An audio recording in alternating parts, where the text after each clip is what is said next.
सुन भाई चंद्रशेखर रावण, आज मैं तुझे समझाने आई हूं। इस समाज के लिए, इस समाज के युवा भविष्यों के लिए बहुत आंदोलन की बात करता है ना तू। और जब आंदोलन खड़ा होता है तो पुलिस के सामने जाके बेहोश हो जाता है और तेरे चाटुकार इधर उधर गायब हो जाते हैं। और उस आंदोलन की आग में समाज के युवा भविष्य, युवा बच्चे झुक जाते हैं उस आंदोलन की आग में। कब तक बर्बाद करता रहेगा समाज के युवाओं को? और तू क्या कह रहा है कि जब लॉकडाउन खत्म होगा तो हम सड़कों पर उतरेंगे, हम आंदोलन करेंगे। तो तू एक बात बता, जब लॉकडाउन खत्म होगा तो ये समाज अपनी रोजी रोटी के लिए संघर्ष करेगा या तेरे आंदोलन के लिए संघर्ष करेगा? तेरे दिमाग में कुछ और चलता नहीं है क्या? इस लॉकडाउन के पीरियड में भी यही दिमाग में चल रहा है कि कैसे इस समाज के युवा भविष्य को आग में झोंका जाए। और तू एक बात बता, तू बहुजन विचारधारा की बात करता है, तेरी खुद की आइडियोलॉजी क्या है? क्या विचारधारा है तेरी? तू जो काशीराम जी की विचारधारा को लेकर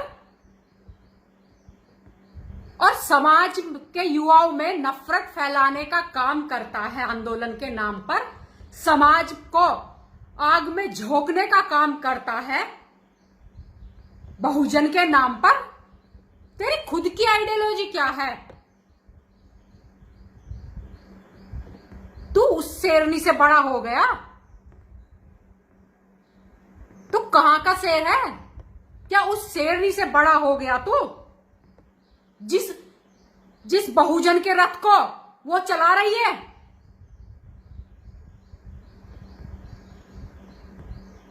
और ये मूंछें ऐंठने से ना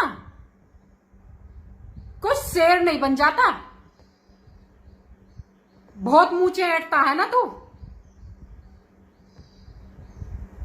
तू क्या बहुजन समाज का जो रथ चल रहा है उसके पहिए रोकने आया है? और कौन पाल रहा है तुझे, ये बता तू। ये समाज तुझे समझाने का काम नहीं कर रहा और तूने ये सोच लिया समाज तो समझा ही नहीं रहा मुझे, तो कोई और भी मुंह नहीं खोलेगा। तो सुन, आज तेरी बहन आ गई है तुझे समझाने, और जब जब तू इस समाज को मिसगाइड करेगा ना, तेरे सामने खड़ी हो जाऊंगी तुझे समझाने के लिए। समाज की तरक्की सब समाज से मिलकर होगी, लेकिन तू क्या डाल रहा है इनके दिमाग में? आंदोलन, ताकि ये तेरा भविष्य संवार दे और अपना भविष्य अंधकार में कर ले, और इसी समाज पे नक्सलवादी होने का ठप्पा लग जाए, जैसा मुस्लिमों पे लगा हुआ है ना आतंकवादी होने का ठप्पा। तो तू क्या इस समाज पर नक्सलवादी होने का ठप्पा लगाना चाहता है? और ये इस समाज के बच्चे कभी भी बिजनेस के बारे में ना सोचे, आगे बढ़ने के बारे में ना सोचे, अपने भविष्य को संवारने के बारे में ना सोचे, नौकरियों में जाके पॉजिटिव सोच ना रखे।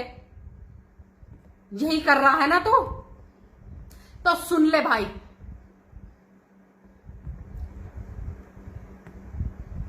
जिस तरह योगेंद्र मंडल ने करा था ना, बाबा साहब की आइडियोलॉजी को चुराकर, बाबा साहब की सोच को चुराकर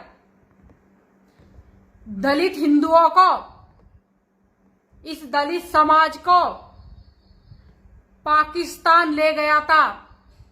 और फिर पाकिस्तान में जाकर क्या हुआ उनका पता होगा ना तुझे।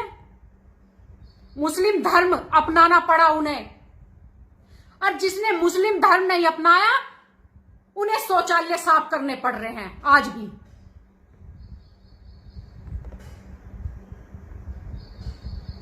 तो सुन, अब ये देश, ये समाज कोई भी जोगिंदर मंडल नहीं पनपने देगा। ये सुन ले तू कान खोल के। और रही SC ST लगाने की बात, तू मेरे पे लगवा SC ST, कितनी लगवाता है?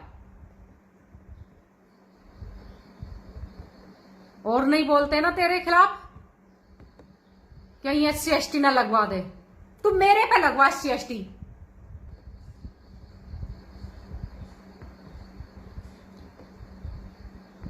मैं देखती हूं कितनी SC ST लगवाता है तू मेरे पे। अरे जिस बाबा साहब की तू बात करता है ना, जिस बाबा साहब की बात करता है, उन बाबा साहब की बुद्धि एक चाणक्य बुद्धि थी। तभी तो आज भारतीय संविधान के निर्माता वो कहला रहे हैं। जहां सब लोग उनका विरोध करने पर खड़े थे, वहीं भारतीय संविधान उनके हाथ में सौंप दिया गया, फूल मालाएं डाल दी गई उनके गलों में। तो सोच कितनी चाणक्य बुद्धि के हुए होंगे। और कौन से महापुरुष हुए हैं हमारे, जिन्होंने समाज को कत्लेआम करवाने का काम किया है?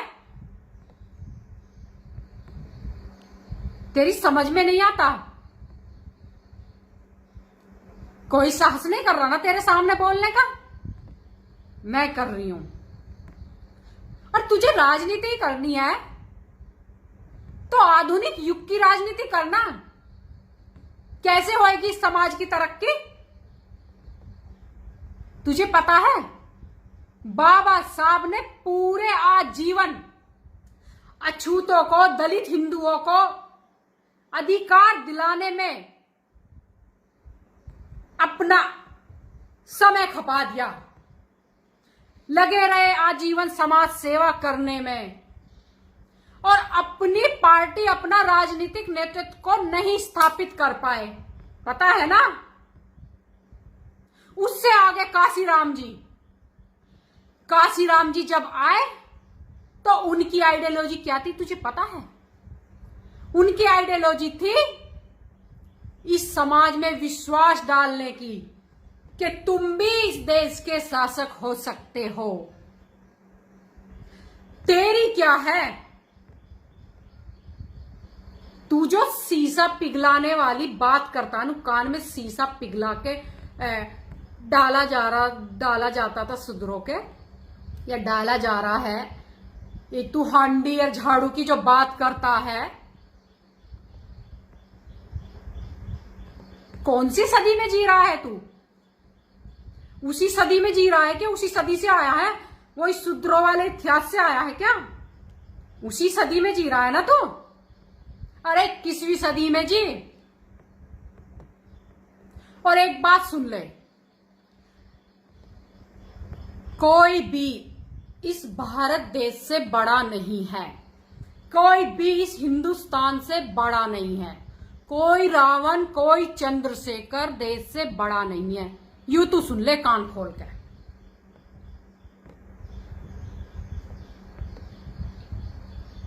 इस समाज के लिए भी देश ही बड़ा है।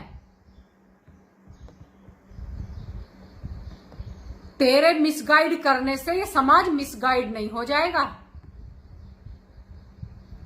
लॉकडाउन के बाद आंदोलन की बात कर रहा है ना, तो सुन, लॉकडाउन के बाद यही समाज रोटी रोजी के लिए आंदोलन करेगा। तुझे पता है घरों में कैसे बैठे हैं लोग?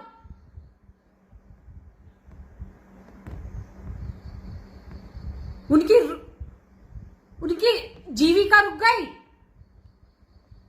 जो अच्छा 2 टाइम का निवाला खा रहे थे वो रुक गया। और तू आइडिया लगाता रहे कि कैसे समाज में आग लगाई जाए, अपनी राजनीति चमकाई जाए।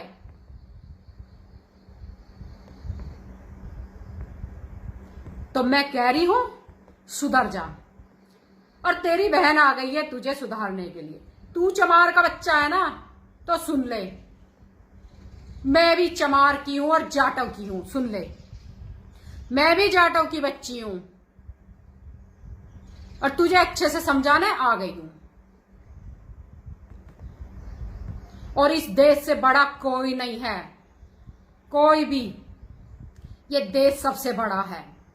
और ये नफरत की आग फैलाना बंद कर, बहुत फैला ली तूने। इस समाज के युवाओं को पॉजिटिव सोचने दे, अपने भविष्य के बारे में सोचने दे। और इतिहास गवाह है, किसी भी समाज का उद्धार या किसी भी देश का उत्थान स्वयं में नहीं हुआ, जब वो मिलके चला ना तभी हुआ है। तो आज मैं तुझे इतना ही समझा रही हूं बस। और इसी के साथ मैं अपनी बात समाप्त कर रही हूं। फिर आऊंगी इसे समझाने जब जब यू मिसगाइड करेगा। जय हिंद, जय भारत। और इस देश से बड़ा कोई नहीं है, ये कान खोल के सुन लेना। फिर आऊंगी तुझे समझाने जब जब तू मिसगाइड करेगा।